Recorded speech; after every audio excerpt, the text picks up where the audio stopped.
PG sangkut, paksa membuat antaran. Adakah melakukan shot? Baik. Mata pertama untuk skuad Merdeka Ayu. Cubaan dua mata yang tidak masuk. Sut Ying. PG cantik. Masih berada di luar kawasan D. Coba melakukan throw untuk dua mata. Tidak berjaya bermulanya. Dikira tidak.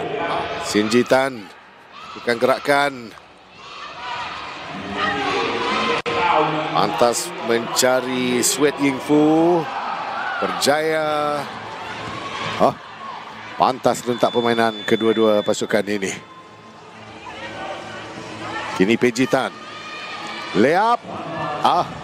Cantik. Turnover. Malaysia kembali melancarkan serangan. Kali ini PG Tan. Cantik.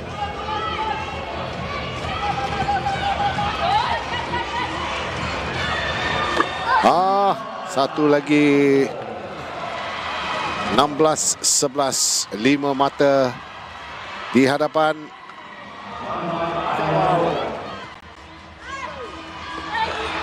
Rebound. Cubaan dua mata. Ya! Racks on racks stuck together. Sit red talk to the devil. Rosetta Stones forever.